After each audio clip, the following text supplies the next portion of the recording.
तो आज अव्यक्त मुरली है 1978 की है। डेट है 29 नवंबर 1978। ओम शांति। अव्यक्त बाप दादा मधुबन, है ना। अव्यक्त बाप दादा मीन्स ब्रह्मा बाबा अव्यक्त हो गए, उसके बाद में फिर दादी के शरीर में आते थे, इसलिए अव्यक्त बाबा भी अव्यक्त, दादा भी अव्यक्त मीन्स ब्रह्मा बाबा भी अव्यक्त, शिव बाबा तो है ही अव्यक्त। और दोनों कंबाइन है, दोनों का रोल कंबाइन है, इसलिए बाप दादा शब्द यूज होता है। मधुबन में बाबा आते हैं। बाबा ने जो मुरली चलाई उसका हेडिंग है संतुष्टता से प्रसन्नता और प्रशंसा की प्राप्ति। हाँ, आत्मा जब तक संतुष्ट नहीं होगी ना, कंटेंटेड नहीं होगी, तब तक वो खुश नहीं रहेगी, है ना। और जब तक आत्मा खुश नहीं है, प्रसन्न नहीं है, तब तक वो दूसरों को भी खुश नहीं कर सकती, है ना, सेवा नहीं कर सकती दूसरी आत्मा की। तो बाबा कहते हैं कि वो जब खुश रह के दूसरों को ज्ञान देगी ना, तो फिर दूसरी आत्मा को भी वो ज्ञान से फायदा होगा, तो फिर आपकी तारीफ करेगी, प्रशंसा करेगी, मना तारीफ करेगी। तो इसलिए आज की मुरली का तंत्र है कि हमें संतुष्ट रहना है। तो बाबा सब सुनाते हैं कि सर्व खजानों से भरपूर करने वाले सदा सुखदाता बाप दादा बोले, क्योंकि बाबा सर्व खजाने के भंडार है, वो हमें अपने सब प्रॉपर्टी दे देता है ना, जिससे बाबा हमें सुखी बनाता है। कहाँ? नई दुनिया में, लेकिन अभी संगम युग में भी हम सुखी है। तो बाबा क्या बोले आज कि आज बाप दादा अपने विश्व में चमकने वाली मणियों को देख रहे हैं। सारे विश्व में देखो, हम आत्मा, आपको पता चल जाए गया कि मैं चमकती ज्योति हूँ, हमारी शक्तियाँ हमको पता चल रही है। तो हम अपने स्वरूप में स्थित होकर के बाबा से कनेक्ट होके, हाँ, बाबा से लेके दूसरी आत्मा को देते हैं, क्योंकि हम चैनल बन गए ना। चैतन्य, मैंने अभी समझाया ना कि चैतन्य शक्ति है हम। तो हम चेतना बाबा से पावर खींच के दुनिया को देते हैं। तो हमारी चमक, हाँ, बाबा कहते हैं अभी नहीं, दुनिया में एक समय आएगा बाबा और बच्चे सब प्रत्यक्ष होंगे। तो अभी तो हम चमक रहे हैं, भविष्य में तो और चमकने वाले हैं। तो इसलिए बाबा हमारी चमक को देखते हैं, आत्मा की पावर अभी कितनी शुद्ध हुई है, चमक माना पावर कितनी शुद्ध हुई है। बाबा वो देख रहे थे कि अभी पुरुषार्थ में हम कहाँ तक आए हैं, प्योर डायमंड बने हैं कि नहीं, है ना। तो हर एक मणि की अपनी अपनी चमक है, आत्मा मणि है। हर एक मणि अपने द्वारा बाप के गुणों और कर्तव्य को नंबरवार प्रत्यक्ष कर रही है।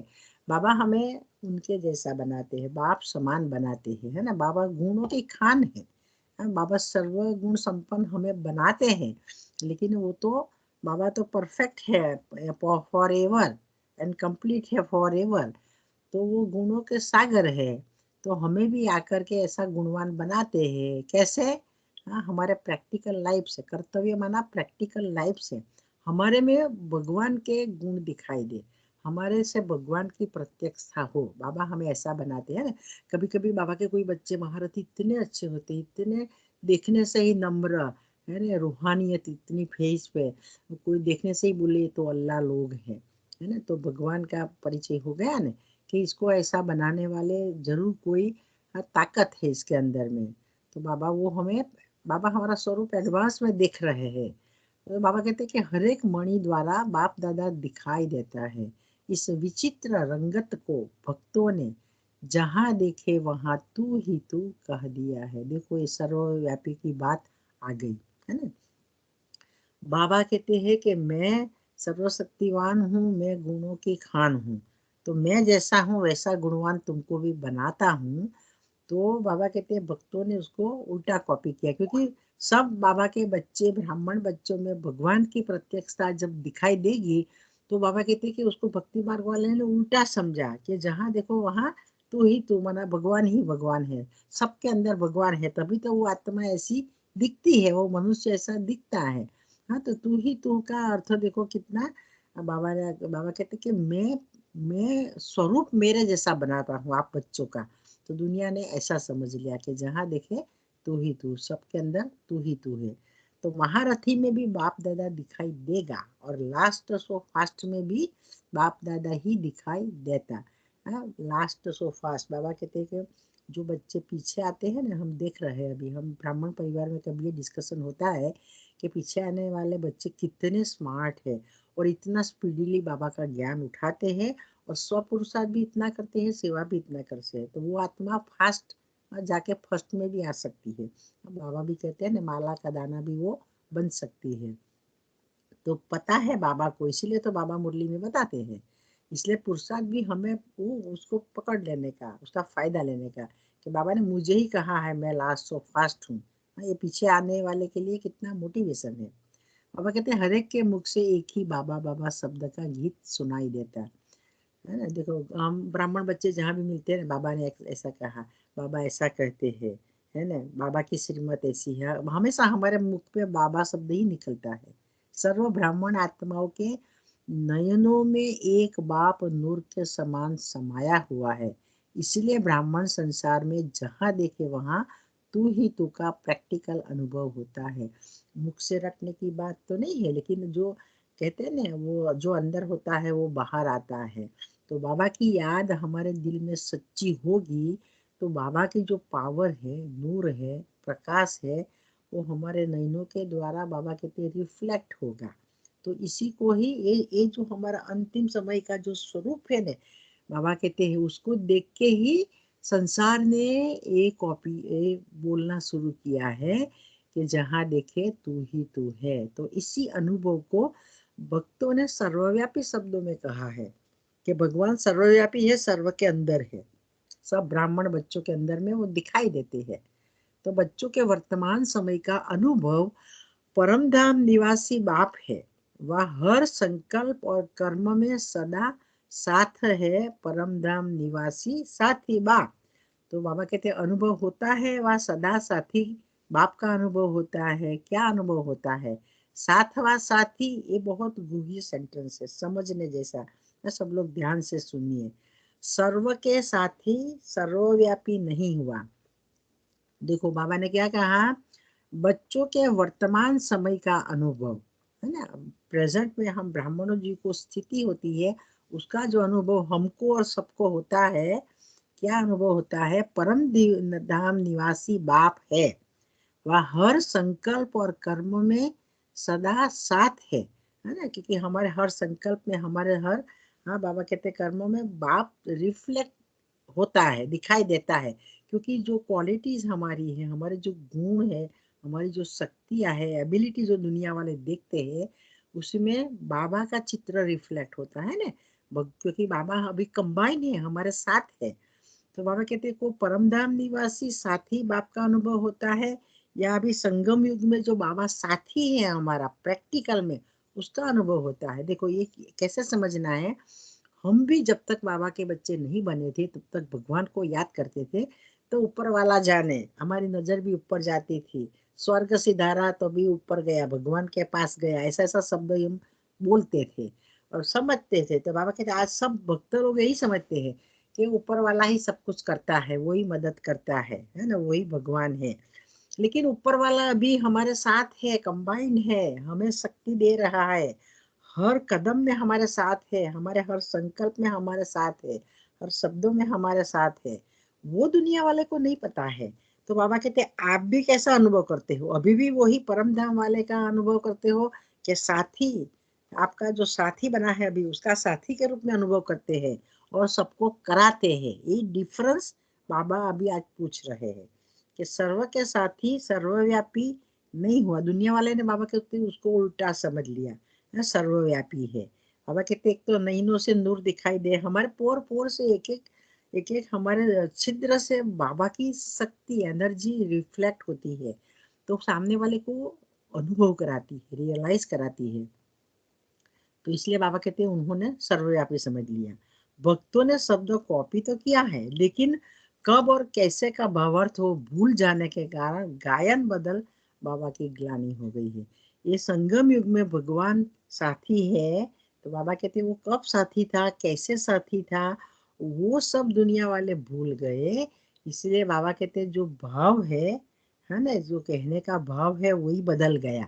तो बाबा की महिमा करने के बदले, गायन करना माना बाबा की महिमा करने के बदले बाबा की ग्लानि कर दी। बाबा कहते मुझे सर्वव्यापी तो कह दिया कि सर्व के अंदर है, लेकिन मुझे कुत्ते बिल्ली जानवर में भी कितने मेरे अवतार बता दिए, 24 अवतार बता दिए, और वो भी ठीक पत्थर ठिकर में भी मुझे बता दिया। तो वो क्या हुआ, भगवान की ग्लानि हुई ना, उसका इंसल्ट हुआ।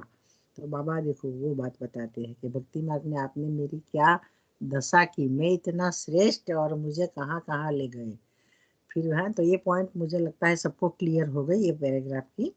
तो साथी परम धाम वाला नहीं, लेकिन संगम युग का साथी कंबाइंड बाबा है ना, हमारे साथ है, वो साथी की बात कही।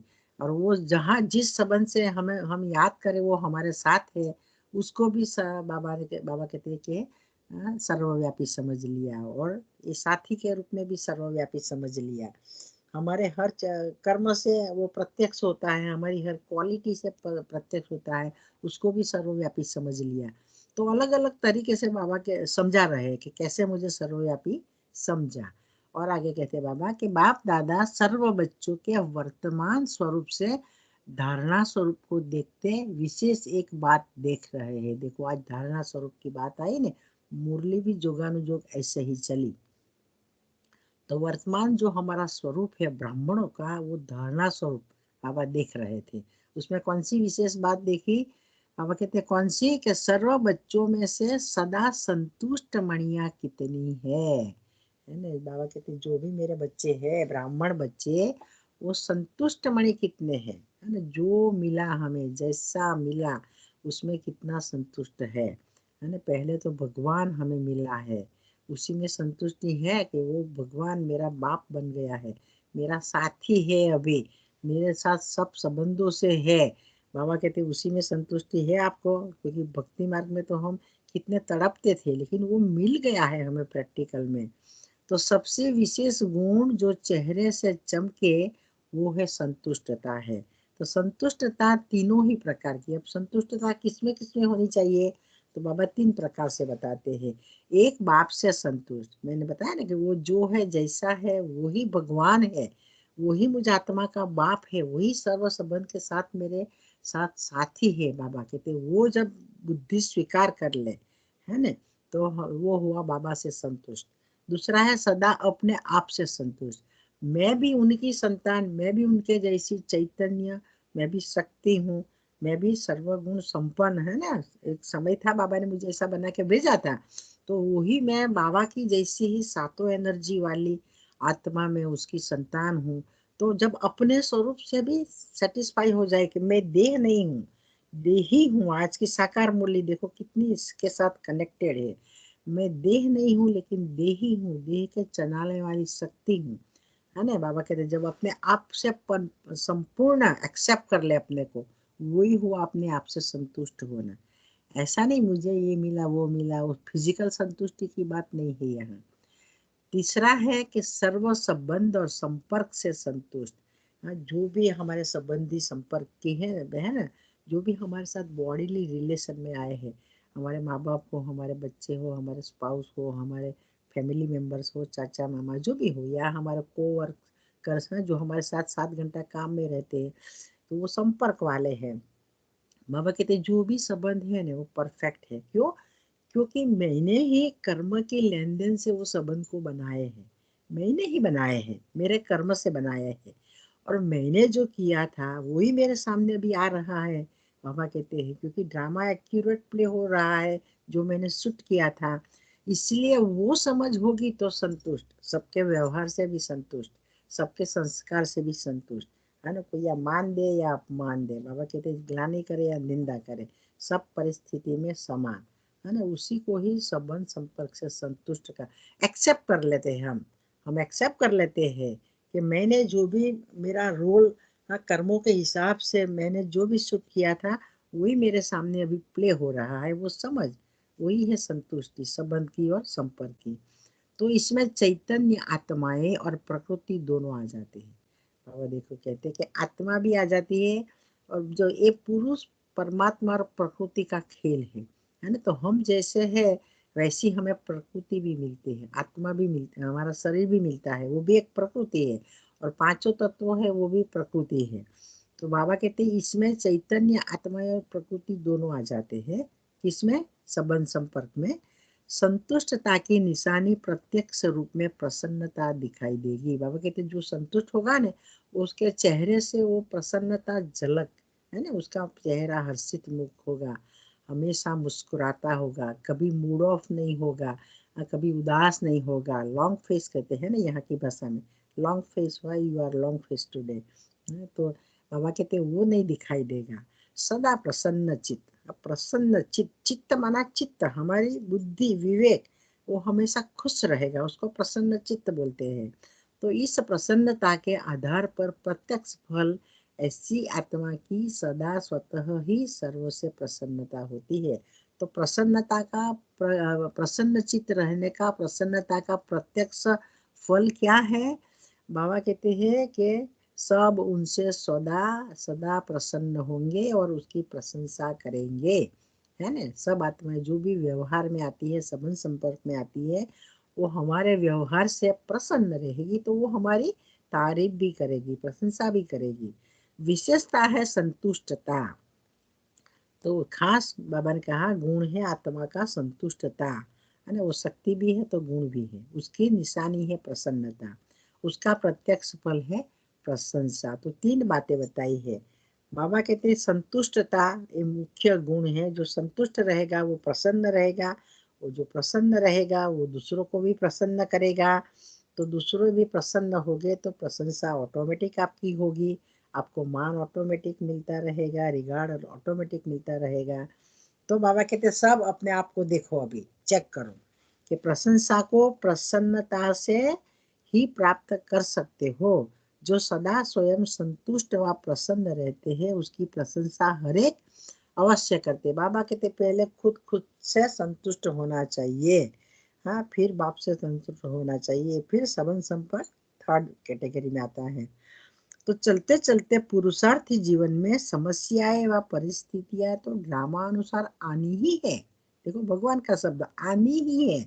बाबा कहते हैं कि अभी हम पुरुषार्थ कर रहे हैं ना, देवता बनने का हमारा पुरुषार्थ है, उसको बाबा चलते चलते, ब्राह्मण जीवन माना ये चलते चलते इस जीवन में हम पुरुषार्थ कर रहे हैं। तो बाबा कहते हैं जितना हम बाबा के से कनेक्ट रहना चाहेंगे, जितना लक्ष्य की ओर जाना चाहेंगे, तो माया भी देखती है ना, तो वो समस्या के रूप में आती है। तो वो क्या है माया? आज बाबा ने कितना अच्छा बताया। हमारे ही जो कर्म किए हुए हैं वो माया के रूप में, विघ्न के रूप में, परिस्थिति के रूप में, समस्या के रूप में हमारे सामने आते हैं। तो बाबा कहते हैं वो तो ड्रामा में लिखा है, हाँ, कि आपने ऐसा किया था, इसीलिए वही सब आपके सामने कर्म अभी खड़े होते हैं परिस्थिति के रूप में। जन्म लेते ही आगे बढ़ने का लक्ष्य रखना, अर्थात परीक्षाओं और समस्याओं का आह्वान करना कितना इम्पोर्टेंट है। बाबा कहते हैं देवता बनने का जो लक्ष्य है, वो लक्ष्य तक पहुंचने के लिए परीक्षा आएगी। हाँ, बाबा कहते हैं कि परीक्षा पेपर है ना, पेपर परीक्षा पास करेंगे तो आगे के क्लास में जाएंगे ना। तो माना परीक्षा आना माना हमको हमें समस्या का आह्वान करना है। आओ, जितना भी आना हो आओ, क्योंकि अभी समझ है मेरे में, उसको सहने की ताकत है, क्योंकि मेरे साथ सर्वशक्तिवान है। हाँ, वो हमें समझ है। इसलिए कितनी भी परीक्षा आनी हो आओ, है ना। हम जल्दी जल्दी हिसाब किताब चुकता कर दे, कर्म बंधन काट दे, तो हम जल्दी फ्री हो जाएंगे। तभी तो फ्री नहीं होंगे तो उड़ेंगे नहीं, ये सब बंधन खींचेंगे, है ना, सब रस्सियां है, हमें उड़ने नहीं देंगी, माना अव्यक्त नहीं बनने देगी। इसलिए बाबा कहते हैं आह्वान करना है। अपने किए हुए आह्वान को भूल जाते हो? बाबा पूछते हैं। जब रास्ता तय करना है तो रास्ते के नज़ारे न हो, ये हो सकता है क्या? कहीं भी जाते हैं तो आसपास में तो साइड सीन तो बहुत आते हैं ना। बाबा कहते नहीं है, ऐसा थोड़ा है। नज़ारों को देखते रुक जाते हो, इसलिए मंजिल दूर अनुभव करते हो, है ना। कोई हम कभी यात्रा में जाते हैं या कोई कहीं हम घूमने जाते हैं, डेस्टिनेशन में पहुंचने तक तो बाबा कहते बीच में जहाँ आते हैं उसको भी देखने के लिए रुक जाते हैं, तो उसमें टाइम वेस्ट होता है ना, तो फिर मंजिल पर टाइम पे नहीं पहुंचते, तो इसलिए हमें दूर लगती है मंजिल। यहाँ भी ऐसा है कि नज़ारे देखते हुए पार करते चलना है, लेकिन नज़ारों को देख ये क्यों, ये क्या, ये ऐसे नहीं वैसे नहीं, है ना, ये वैसे नहीं, इन बातों में रुक जाते। बाबा कहते ये जो परिस्थिति आती है तो उसके सवाल जवाबों की, बाबा कहते क्यों में आप लोग लग जाते हो ना, इसमें टाइम वेस्ट होता है, संकल्प भी वेस्ट होता है, हमारी एनर्जी भी वेस्ट होती है। उसको बाबा कहते ये रुकना हुआ। तो हर नज़ारे को करेक्शन करने लग जाते हो, तो बाबा कह रहे हम देखो रास्ते के साइड से इनको ठीक करने के लिए थोड़ी जाएंगे। बाबा कह रहे पत्थर भी आता है तो साइड में से चले जाओ, उसको उठा के फिर मैं जाऊं उसकी कोशिश क्यों करते हो। तो पार करने के बजाय करेक्शन करने में बिजी हो जाते हो, इसलिए बाप की याद का कनेक्शन लूज कर देते हो। देखो वो बहन ने सवाल पूछा था ना, तुम्हारा जवाब आ रहा है। बाबा कहते हैं रास्ते के साइड सीन में फंस जाते हैं ना, माना सवालों में फंस जाते हैं, क्यों ऐसा हुआ, बाबा को याद करना चाहती हूँ लेकिन क्यों फुर्सत नहीं होता है, क्यों योग नहीं लगता है, क्यों टाइम में नहीं निकाल सकती, अमृतुल्ला क्यों नींद नहीं मेरी खुलती है बाबा कहते हैं इतने ये सब सवाल का करेक्शन करना, माना बाबा कहते हैं साइड सीन में फंसना, इसलिए बाप की याद का कनेक्शन लूज कर देते हो, मनोरंजन के बजाय मन को मुरझा देते हो, इसलिए बाबा कहते खुशी गायब है, मुरझा जाते हैं। वाह नजारा वाह, बाबा कहते वाह वाह के बजाय आई बहुत कहते हो, है ना, आई यहाँ तो फैशन है, विदेश में तो आई, है ना, कुछ बोलते हैं फिर तो वो रिकॉर्डिंग भी हम सबका देखते हैं, हाई करके रिकॉर्डिंग भी करते हैं। तो बाबा को भी ये शब्द पता है। बाबा कहते हैं वाह वाह नहीं करते हैं, जो सीन आती है वाह वाह, अच्छा हिसाब किताब चुप तो हो रहा है, ऐसा खुश होना चाहिए। ओके बोला ये क्यों आया ऐसा, अरे जाने दो ने। तो बाबा कहते हैं आई अर्थात आश्चर्यजनक, इसलिए चलते चलते रुक जाते हो, थकने के कारण कभी बाप से मीठी मीठी उलाहने देते हुए रॉयल रूप में बाप से भी असंतुष्ट हो जाते हो। ये हुआ बाबा से असंतुष्ट होना, समझ गए बाबा। देखो तीन है ना, खुद से संतुष्ट, हाँ बाबा कहते हैं उलझन में नहीं जाने का, साइड से में नहीं जाने का, फिर बाबा से भी असंतुष्ट क्यों होते हैं कि भगवान ही मुझे सुनता नहीं है, बाबा भी मदद नहीं करते, उनके बनने का क्या फायदा संगम युग में, ब्राह्मण बने हैं तो उसका फर्ज है, वो बाप है हमारा, उसे मदद करनी चाहिए, है ना। बाबा कहते हैं बच्चे इतने होशियार होते हैं, बाबा से भी आप आर्ग्यूमेंट करते हैं, अपील करते हैं, लेकिन सहन करना ही आगे बढ़ना है। बाबा कहते हैं वास्तव में सहन करना नहीं होता, लेकिन अपनी कमजोरी के कारण सहन अनुभव होता है। बाबा कहते हैं ये कोई सहन करना ऐसा नहीं है, ये तो आने वाला ही है, बाबा ने पहले से बता दिया है। देखो ब्रह्मा बाबा को इतना विनाश का विजन दे दिया है, तो बाबा कहते हैं ये कोई नई बात नहीं है, ये तो बट नेचुरल है, क्योंकि हमने जो किया है वही हमारे सामने मुश्किलात करके आता है ना। अंत में भी जो भी यदि हम तकलीफ में होंगे तो समझना कि अभी भी कर्म बंधन है, इसलिए वो मेरे सामने वो सीन आया, अदरवाइज बाबा कहते कुछ नहीं है। तो ये कमजोरी के कारण ये सहन करना अनुभव होता है, बाकी एक्चुअल में सहन करना नहीं है। जैसे आग का गुण है ना जलाना, बाबा कहते हैं, बाबा देखो अभी एग्जाम्पल देते हैं, लेकिन उसके उसके गुण का ज्ञान न होने के कारण उससे लाभ होने के बजाय नुकसान कर देते, तो सुख के बजाय सहन करना पड़ता है ना, दुख भी आता है तो वो भी क्या है आग की तरह लगता है ना, बाबा कहते हैं, लेकिन ऐसा समझो कि मुझसे हो रहा है, मेरे विकर्म विनाश हो रहे हैं, और वो समझेंगे तो फिर बाबा कहते वो सहन करना ऐसा नहीं लगेगा, क्योंकि वस्तु के बजाय स्वयं को जला देते हैं। बाबा कहते चीज को जलाना है, विकर्म को जलाना है, इसके बदले आत्मा खुद को जलाती रहती है ना, चिंता की चिता में जलती रहती है। तो गुण का ज्ञान न होने के कारण सुख के बजाय सहन करना पड़ता है। वैसे समस्याएं व परिस्थिति आने के कारण उनका ज्ञान न होने के कारण आगे बढ़ने के सुख के अनुभव के बजाय सहन करने का अनुभव करते हैं।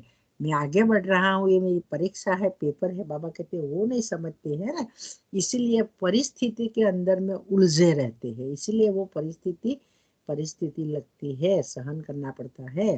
अदरवाइज हम आगे जा रहे हैं ना, परीक्षा है ऐसा समझेंगे तो बाबा भी मदद करेगा और पार कर लेंगे। इसीलिए सहज मार्ग के बजाय सहन करने का मार्ग अनुभव करते हैं। तो ऐसे बच्चे बाप से अर्थात बाप के ज्ञान से व ज्ञान के धारणा मार्ग से असंतुष्ट रहते हैं। सिंपल में नोट कीजिए वाक्य, कहीं भी डायरी में लिख के रख दीजिए। बाबा ने क्या कहा, सहज मार्ग के बजाय सहन करने का मार्ग अनुभव करते हैं। ऐसे बच्चे बाप से अर्थात बाप के ज्ञान से व ज्ञान के धारणा मार्ग से असंतुष्ट रहते हैं, ज्ञान की धारणा नहीं होती है, बाबा कहते हैं, साथ साथ स्वयं से भी असंतुष्ट रहते हैं, है ना। आज का अव्यक्त इशारा भी वही है ना, सूक्ष्म में वही बताया है। तो बाबा कहते हैं कि हाँ प्रैक्टिकल में करना है, दिल से ये सब करने की बात है, धारण करने की बात है, यहाँ कोई थियरी की बात नहीं है। तो साथ साथ स्वयं से भी असंतुष्ट रहते हैं। स्वयं से असंतुष्ट तो सर्व के संबंध और संपर्क से भी असंतुष्ट। हाँ, बाबा ने कहा खुद खुद से जो असंतुष्ट होता है ना, वो भगवान से भी असंतुष्ट होता है, भगवान को भी नहीं स्वीकार करता है। मुझे ही दुख है, मुझे मदद नहीं करते, ब्राह्मण बनने का क्या मतलब हुआ फिर। हाँ, तो बाबा कहते कर्म की गुह्य गति को भूल जाते हैं और बाप को ब्लेम करते हैं। फिर संबंध संपर्क में भी वैसा ही बाबा कहते समझ लेते हैं। तो इसी कारण प्रसन्न अर्थात सदा खुशी नहीं रहती, अभी अभी संतुष्ट अर्थात प्रसन्न चित, अभी अभी असंतुष्ट। इसलिए संगम का विशेष खजाना क्या है, अतीन्द्रिय सुख का अनुभव नहीं कर पाते। संगम युग का नंबर 1 सुख है अतीन्द्रिय सुख। अतीन्द्रिय सुख माना इंद्रियों से जो सुख अभी तक हमने देखा है ना, उससे पार कई गुना ज्यादा, जो अंदर से, जिसको कापारी खुशी कहती है, आत्मा फील करती है। इंद्रिय का सुख तो शरीर ने फील किया है ना, लेकिन इंद्रिय से परे जो सुख की अनुभूति है, बाबा के साथ सर्व संबंधों की जो रचना की अनुभूति है, बाबा कहते हैं उसका अनुभव नहीं कर सकते, क्योंकि ये संगम युग में ही मिलता है सारे कल्प में अनुभव करने का। बाकी कोई जन्म में नहीं मिलता, 84 जन्म में, अंतिम छोटे से जन्म में ही मिलता है। तो आज से सदा क्या करना है, संतुष्ट और प्रसन्नता का वरदान, विशेष वरदान स्वयं भी लो और औरों को भी दो, है ना। जो भी है बाबा ने आज कहा ना, माता पिता जैसा रखेंगे, जहाँ रखेंगे, जो खिलाएंगे, जो पिलाएंगे, जैसा कपड़ा देंगे, जैसे भोजन देंगे, जैसे संबंध संपर्क हमारे साथ आएंगे, सब में हम खुश प्रसन्न। बाबा कहते हैं ड्रामा एक्यूरेट प्ले हो रहा है, बनी बनाई बन रही, बाबा कितना अच्छा शब्द यूज करते हैं, हमारा ही बनाया हुआ हमारे सामने आ रहा है, इसलिए हमें दुखी होने की जरूरत नहीं है, बाबा को नहीं ब्लेम करने का। तो आज से सदा संतुष्ट और प्रसन्नता का विशेष वरदान स्वयं भी लो और औरों को भी दो। देखो बाबा ने वरदान दे दिया, ये वरदान के रूप में बताया है, संतुष्ट भव, प्रसन्न भव। तो सब अपने सर के ऊपर बाबा का वरदान ही हाथ समझिए कि भगवान मुझे 2 वरदान दे रहे हैं, संतुष्ट और प्रसन्न होने का। सबको भी देना है, परिवार को भी, संबंधियों को भी देना है। ऐसे ही बाप की व अपने आप की प्रशंसा कर सकेंगे। बाबा कहते वही फिर प्रशंसा कर सकेंगे। प्रशंसा का श्रेष्ठ साधन भी हर ब्राह्मण की प्रसन्नता है, सब एक दूसरे से कनेक्टेड है। कोई भी कार्य की प्रशंसा सर्व की प्रसन्नता पर आधारित रहती है। काम की भी प्रशंसा हमारे तब होगी, हमारे गुणों की, व्यक्तित्व की प्रसन्नता तब होगी जब हम प्रसन्न होंगे। प्रसन्न कब होंगे, जब संतुष्ट होंगे आपसे, बाप से और संबंधों से। तो इस यज्ञ की अंतिम आहुति सर्व ब्राह्मणों की सदा प्रसन्नता। बाबा कहते तभी इस आहुति होगी अंतिम।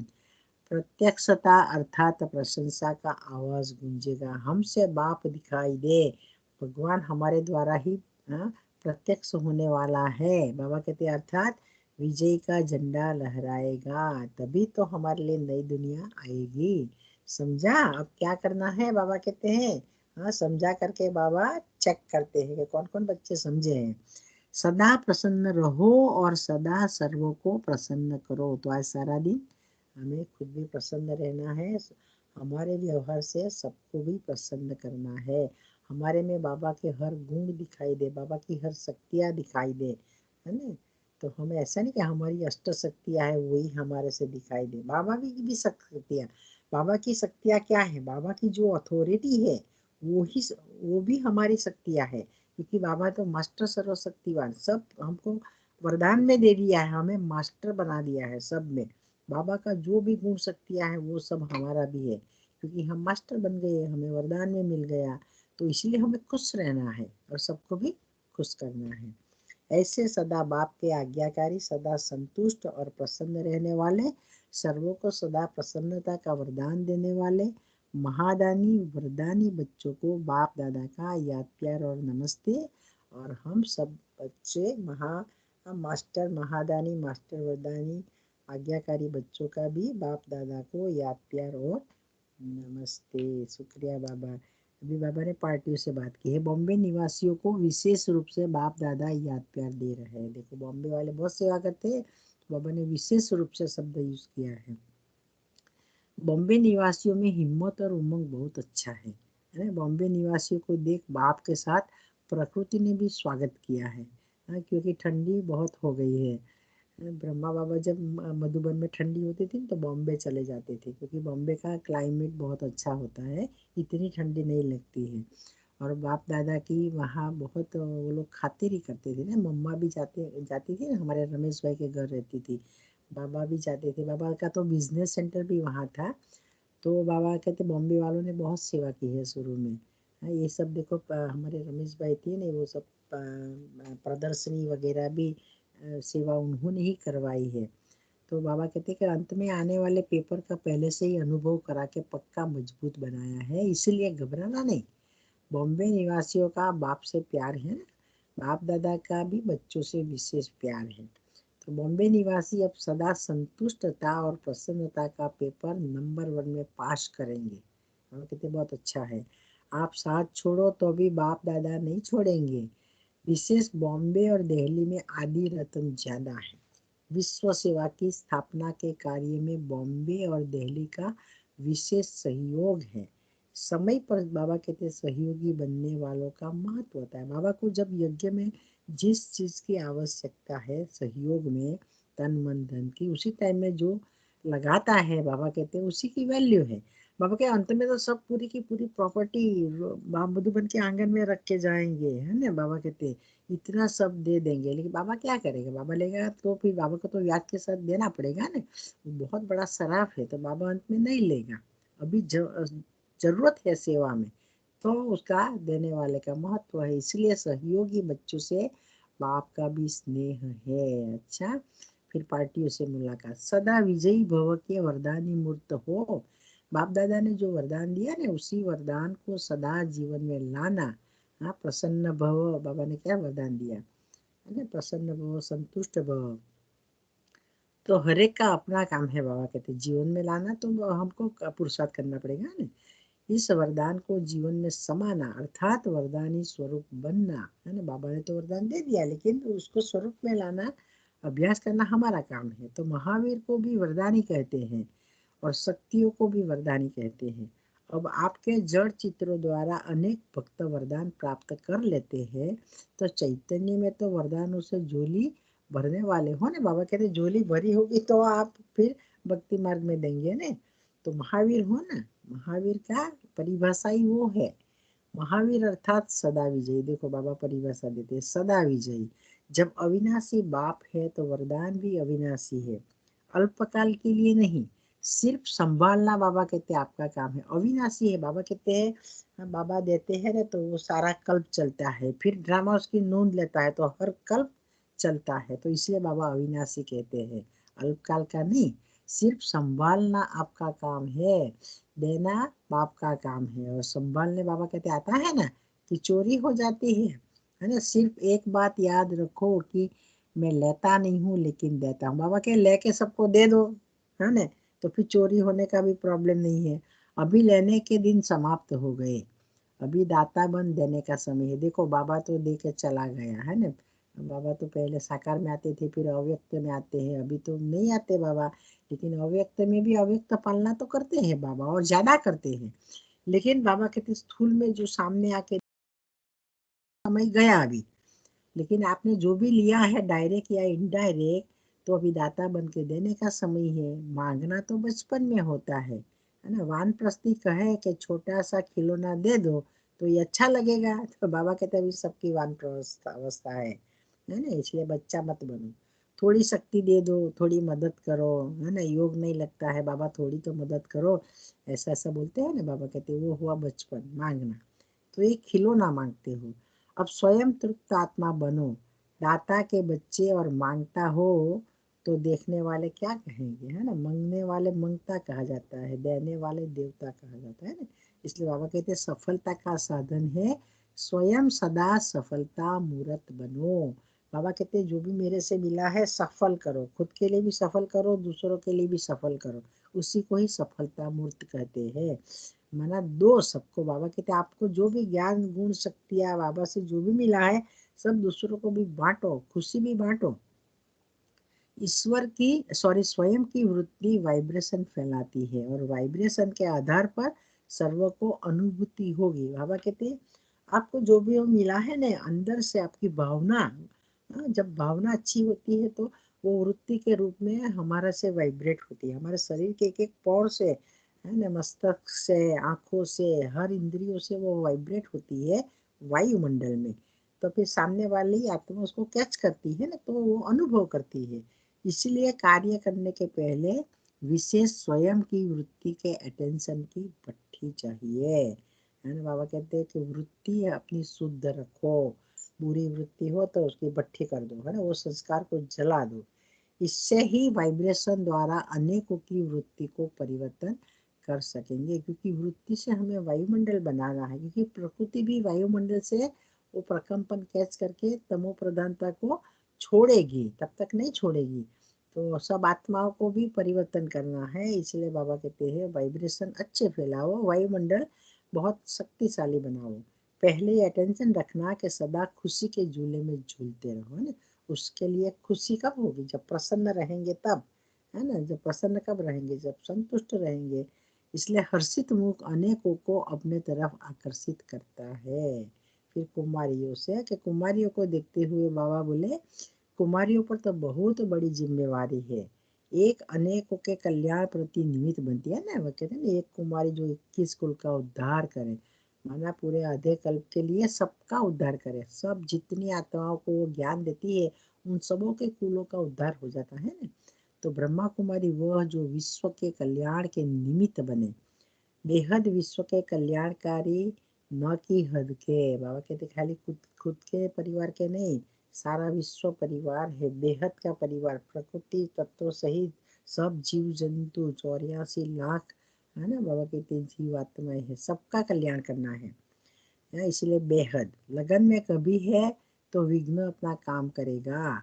अगर आग तेज है तो किचड़ा भस्म हो जाएगा, लगन है तो विघ्न नहीं रह सकता। ये सेवा करने की यदि लगन हो गई ने, तो बाबा कहते विघ्न विघ्न नहीं रहेगा, सहन करना ऐसा नहीं लगेगा, इजी हो जाएगा।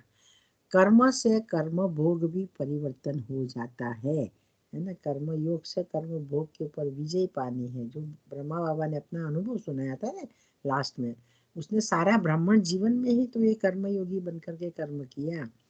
तो परिवर्तन करना अपनी हिम्मत का काम है। बाबा कहते करना तो आपको है ना, जब हिम्मत का एक कदम रखेंगे तो बाबा हमें 1000 कदम मदद करेगा। कुमारियों में तो सदैव बाप दादा की उम्मीद है, क्योंकि वो बाबा कहते तो पवित्र होती है, दूसरा जब संसार को छोड़ देती है तो बाबा सब जिम्मेवारी है उसे उसको हटा देते हैं ना, उसका पूरा अटेंशन किस सेवा पे रहता है। अच्छा, तो इस मुरली का सार है, सर्व ब्राह्मण आत्माओं के नयनों में एक बाप नूर के समान समाया हुआ है। बाबा कहते हैं तुम बच्चे मेरे नैनों के नूर हो, है ना। तो बाबा का जो पवित्रता का प्रकाश है, बाबा की जो शक्ति है, उसको उसका जो है प्रकाश है, वो हमें हमारे आँखों के द्वारा फैलाना है। देखो इसलिए बाबा के यहाँ जब हम योग करते हैं ना, ये राजयोग है ना, हम खुली आंखों से करते हैं, क्योंकि भगवान हमें आंखों के द्वारा शक्ति देते हैं, उनकी पावर देते हैं, इसलिए वो हमें कैच करनी है। आत्मा चैतन्य है ना, तो बाबा की पावर को हम आंखों के द्वारा कैच करते हैं, इसलिए ब्रह्मा कुमारी में योग सिखाते हैं खुली आंखों से करने का, क्योंकि बाबा कहते हैं तुम बाप के नूर के समान, बाप हमारी आंखों में समाया हुआ है। इसी अनुभव को भक्तों ने सर्वव्यापी शब्दों में कह दिया। तो चौथी बात बताई सर्वव्यापी की है कि भगवान नूर के समान समाया हुआ है सब ब्राह्मणों के नयनों में, तो उसी को भगवान को सर्वव्यापी कह दिया।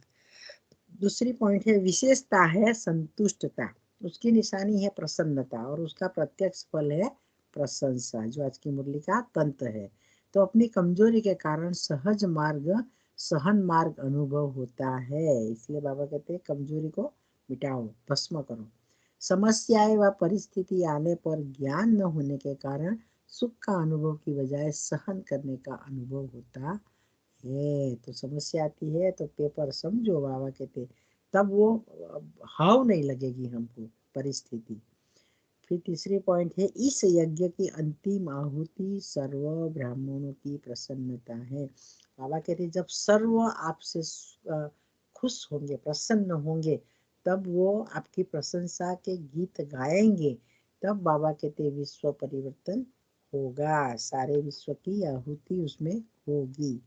तो इतनी अच्छी मुरली बाबा ने आज चलाई है। सारी मुरली का सार है संतुष्ट रहना, प्रसन्न रहना, सबको प्रसन्न करना, तभी बाबा कहते प्रशंसा के पात्र बनेंगे। तो ऐसी श्रेष्ठ बाप समान चमकने वाली मणि बनना है।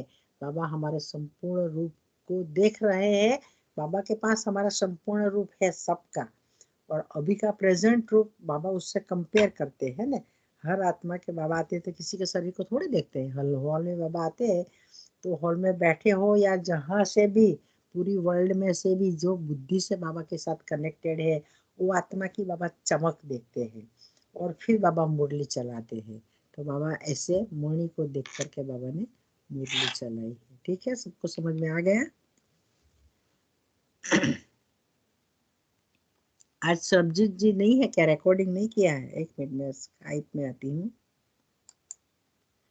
सबको सुनाई दिया ना? हाँ हाँ, अच्छा, मैं बस स्टॉप पे खड़ी हूँ, रिकॉर्डिंग हुआ है। वेरी गुड ना। मैं अभी देखा स्काइप में आने के बाद पता चलता है कि रिकॉर्डिंग हो रहा है।